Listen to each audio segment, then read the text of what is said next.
Hello everyone, and welcome to Muscletonebullys episode 10. So, today we're going to discuss something a little bit different. So we've been discussing the history of Muscletonebullys, but today we're going to discuss something a little bit different. We're going to go a little bit off topic, going to come to the present. We'll return to the rest of the story later on. Also, we're not doing this live anymore. Everything's pre-recorded and posted, and then is edited later on and launched onto YouTube for you guys to watch with pictures and edit and all of that onto YouTube channel at the Muscletonebullys episode channel. So today we're going to discuss hate and the reason behind hate. I receive a lot of it. 24 years in the business, you get used to it. You learn to use it for your advantage, which works wonderfully. So before anything, I want to say this, and I've mentioned it before, but people seem to have forgot the contribution Muscletone has given to the American bully breed. Number one, we are the first to make this breed go global. We introduced the American bully to the world. The United States was its own thing, but we instantly, from the moment 2005 launched, the word American bully came around in 04, 05. By then, we were already launching that exact breed as the American bully overseas. Indonesia, Taiwan, Thailand, all of Europe, France, Belgium, the UK, Spain, Italy, everywhere. We were already expanding everywhere before ABKC even had reps over there or anything. Even the first shows were thrown by Muscletonebullys for the ABKC in Europe. There were no American Bully show before Muscletonebullys threw their shows in Europe. We brought in most of the first reps all over the world to the ABKC. We introduced that circle of the world to the American bully breed. So for this to be said, and I don't think people understand how important that is, because if we hadn't done this big introduction and spread the breed out of our own finance and expense, this breed would have taken a lot longer to expand. Maybe not even blow up the way it did. That helped the breed blow up. See, it was marketing for us, it was business and sales for us, but importantly, it was for the entire community of the breed. So you cannot forget that. That's number one. Number two, we've been building from the beginning, from scratch, the example of the American bully breed that it's supposed to be, the wow factor dog. From even before the ABKC existed, the wow factor dog was always the idea. A dog pushed to its limits without falling apart. That's what an American bully is supposed to be. That's the dog that should win in the ring. The dog that's pushed so far, but yet still functional. Not the little reindeer that's floating in the ring. All right, so that's number two. We're the first ones to do it. In 2015, after Nationals, even though Magoo didn't win that day, neither did Casablanca, those dogs we showed that year. But nevertheless, Dave had said that the closest thing to the breed, besides what the judges had picked, I believe they picked wrong, as they've picked wrong many years in the past. Dave even came live and said Magoo was the closest thing to the example of the American bully breed. But as he said to me later on, they're not ready for Magoo. Magoo is what it is, but these people don't realize what it's supposed to be, and they weren't ready. Magoo just caught him by surprise. And the first thing they start saying, he ain't gonna live a long time. He's gonna die. He's unhealthy. You're breeding crippled dogs. Hey, guess what, guys? Magoo's still alive. Bean's still alive. All the dogs are still alive, okay?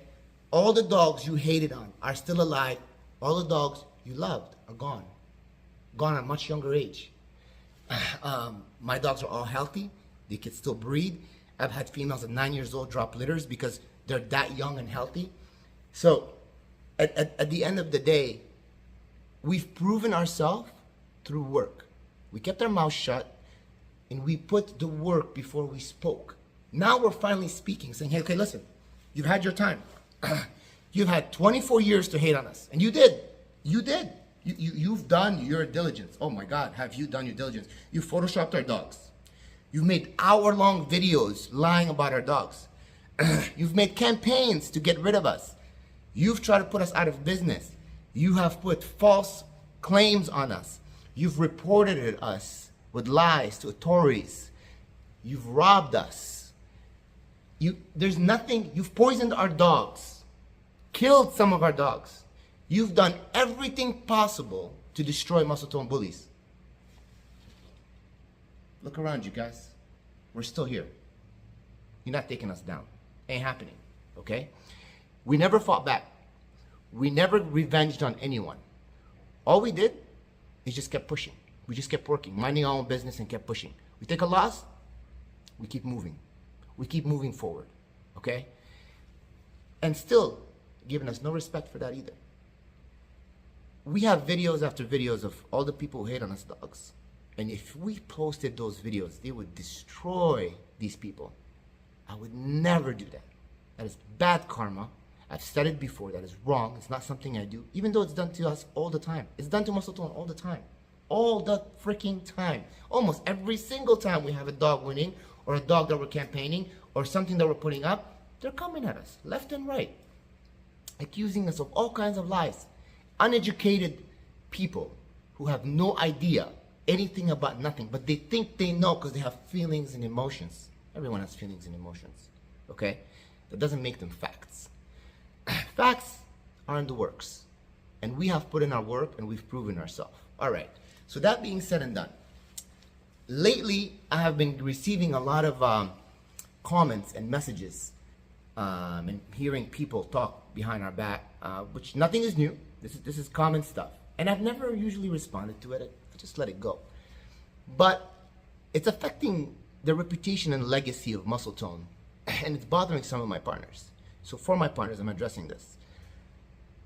I'm telling you right now, there is no way in the world that you guys who are coming at us the way you are have any education on dogs. First off, you're breeding reindeers. Borderline classic that you call an American bullies. You guys know who you are. I don't need to name you. I will never name you. I'm not that guy. Your dogs are crippled, by the way. They have all kinds of issues in the shoulders, which is odd because they're narrow like this. They don't even have shoulders. You have tapered rears, and if your rears don't taper, it's because your fronts are so narrow. Your rears pop out of socket because you have hip dysplasias and rotaries in the knees and all kinds of problems. Your dogs are overloaded in the shoulders without having any spread. I can't even figure out how you guys did that. How could you have an overloaded dog in the shoulders, crippled, with no spread, no chest, no nothing? So, like, why are you even breeding it? It brings nothing to the table but a handicap. But yet, you're campaigning this dog. You're grand championing this dog some miracle way. I don't know what's going on with these judges, but you're grand championing these dogs. And then their children and offsprings and after offsprings are grand championing with the exact same faults and handicaps. And these are handicaps. This is not a conformation issue. This is a handicap that affects the life of the dog and the quality of life of the dog. So, which is something you guys have talked about before, you don't understand. Conformation is one thing. Having little flaws here and there is one thing. Okay, a tail a little too short from where it needs to be does not affect the dog's life. A bite a little bit off from where it's supposed to be does not affect the dog's life. I'm not talking about severe bites here. You know, a foot that turns a tiny bit does not affect the dog's life. A dog being a little longer back does not affect the dog's life. But a dog where the hip pops out of, the leg pops out of the hip socket, and a dog that does this when it walks, it affects the dog's life. Yet you're grand championing this dog because when you stack them, it looks great. And the judges don't see him from the front. They only see him from the side. They're obsessed with that side silhouette, as I've mentioned before, which is a problem. Judges should never judge a dog only from the side. Matter of fact, they should turn him to the front and then turn him to the rear and look at him from the top to make sure they're as wide in the front as they are in the rear. And you need to make sure to look at them in the front to make sure that they're wide, that they're extreme, that they meet the standard, that they're a wow factor dog. You need to make sure the dog has bone. Dog with no bone should never win. Dog that lacks bone should never take a first place ribbon because that is the one thing our breed is supposed to be known for is mass. Okay. Now, no dog this short should carry this much substance or so much weight. I hear that all the time. Okay. You guys are confusing a fat dog and a muscular dog. Our dogs are all muscle. They're not fat. When I showed up with Beanstalk was not even a show dog, to the Nationals 4 years ago, he was at 8% body fat. When I competed with Kaza and Bean, they were at 8% body fat. When Magoo entered the ring, he was at 8% body fat. When King Kong entered the ring, he was at 8% body fat. I cut my dogs down to a cup of dry dog food a day for a couple of months to make sure that when they enter, they're conditioned and lean. What you're seeing is an extreme dog with no fat on it. Let me see you get your dogs at 8% body fat and put them in that ring. And let's see if they don't look like pits. They will look skinnier than a pit, okay? Pits carry more muscle mass than most of your classics. And I'm not saying about all dogs. There's a lot of guys with really nice classics and really well-deserving ribbons. And some of the national winners are great, wonderful dogs. They're classics, but they're wonderful dogs and they fit the standard of classic. But they're not the American Bully pocket or standard, and they should not be competing in it, and they are, and they're winning in those classes when they should be in the classic. They'll destroy the classic class because that's what they are. They should not be competing in the standard or pocket class. The reason they're competing in the standard and pocket class, you guys ready? Is because no one wants a classic. Although they have a classic, they think if they win in the standard class, they can brag about having a standard. The judges are not doing their jobs in a lot of parts, and that I can't do anything about it. It's not my business. I don't run the judges. So that's fine. So the judges are failing on that part, on moving the dogs to the right proper class. More importantly, is a lot of the judges have favoritism going on. Not all of them. A lot of them, and I've been seeing it. And I think they pick handlers more than they pick dogs, or they pick dog owners more than they pick dogs. I know this for a fact, because when it's a muscle tone dog, it's the hardest thing for us to win. If I send a dog and no one knows it came from me, undercover, like I did with Bean, like I did with Kaza, and like I did with Claude, if we send these dogs out somewhere else, when no one knows it's one of ours until they're grand champs or champs, they win. The second they know it's ours, they stop winning. They stop winning. Judges are terrified. I've had judges tell me, I can't pick your dog. Literally, I'm not going to name who these judges are. More than one, more than two, more than three. I can't pick your dog. I'll have a riot on my hands. I've had judges tell me that they were told, if my dog wins, there'll be a riot after the show. Do not pick it. I've had judges tell me that their lives were threatened if they picked my dog. Their lives. I'm not kidding, okay? And these judges know who they are. As I'm looking at the camera right now, they know who they are. And I will never, guys, put you out there that way. You guys confided in me with truth, and don't worry, you guys are safe. I'll never tell anyone. But this is not okay. To be terrified to pick a dog because of the owner. To be terrified to pick a dog because of who it is. Now, when I do win, I get accused of favoritism, which is like the last thing I get. The last thing Muscletone gets is favoritism. And the reason for it is because we're hated. We're hated for our success. And an envious person is literally the worst kind of person. Because they'll be your friend. I have friends who I thought they were friends, who were envious, who were betraying me behind my back. And I knew about it for a while, and I let it slide. See how far they would go. And they went far. Some of them went really far. When someone went so far that it was shocking how it ended. Like, I was like, wow, I knew they were going to go with it, but I didn't know they were going to go this far. And an envious person will literally betray you, sell you to the enemy, like Judah did Jesus. Like literally that far out. Be very careful of envious people. Very, very careful people who talk badly about other people. So, that being said, let me now discuss something about the breed standard. As I mentioned, Dave mentioned that Magoo was the closest thing to the standard. At the time, Magoo was not a perfect dog. Let me name you Magoo's flaws, so for those who don't know, who have not seen Magoo in person. Magoo had a little overbite, okay? He had an overbite. His tail was a little short, okay? Maybe about an inch or so. He had one leg that was extremely stiff, like Dax. It happened to be the leg that's on the inside, so you don't see it very often in the short ring. He also had one foot that turned out, also on the same side as a stiff leg. So he had a beautiful side and a side that showed flaws. But he was a little bit longer back, and he was a little high in the rear. He wasn't perfect. Yet, at that time, he was the closest thing to the example of the American Bully because he carried bone, chest spread, shoulders, neck, head size, muscular substance, and a rear to match his front. Okay? Kaz, on the other hand, was a better version of Magoo. Same size as Magoo, a little shorter, but same weight. Actually, might have been a little bigger than Magoo when he finished out. More bone than Magoo. Better fronts, better rear angulations. He was a little bit longer back and slightly high in the rear, and I mean slightly. But he was a better version than Magoo, so that was an improvement. Further on came Bean. So Bean was even a little better than Kaza. Same height as Kaza, approximately the same weight. I think Kaza had him by a couple pounds or so. And he was shorter back than Kaza. Better top line, a beautiful top line. And he had better angulations than Kaza, even though Kaza's angulations weren't so bad. They were pretty, actually, I think they were really good. He's just a little tiny bit better. But he hogged in the rear, which Kaza did not. And his fronts turned out, which Kaza did not. So really, Kaza and Bean were close. One might look a little bit better, but it really, fault-wise, they evened each other out. Okay? And this kept on going, right? So now it was a question of putting more substance and recreating a Bean and Kaza into one. So we had Claude, we had Bison, we had Lester, we had McGregor, we had Blues, we had, I mean, the list goes on.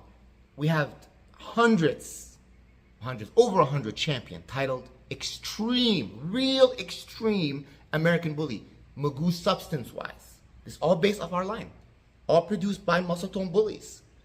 So when we had all of these, we knew we had a consistency. Now we just needed to tune it. And that's why I said in a video, if you go back and watch, I think it was in 2017 or 18, when he asked me, where do you go from there? You know? And I said, it's time to go big again. I needed to go bigger. I needed a bigger extreme dog like Magoo, but bigger.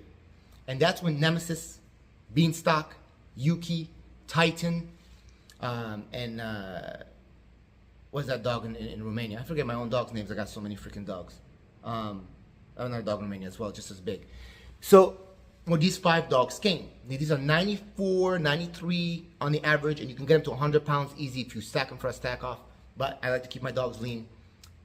15-inch dogs. 15-inch dogs between 15 and 16. Maybe Beanstalk is shorter than 15, like 14 and a half maybe. But they're all 90 plus pounds. Now, I see a lot of numbers out there. You guys are lying about your numbers way too much. I know what a 90-pound, 14-inch dog looks like. So either your dog is not 14, 15 inches, or he's not 90 pounds. It's not the two. And I know what a 27-inch head looks like. I know what a 28-inch head looks like. I have them, okay? When I see your dog and you tell me, you got a 28-inch head, and I see it's like 25, 24. It's still a big head.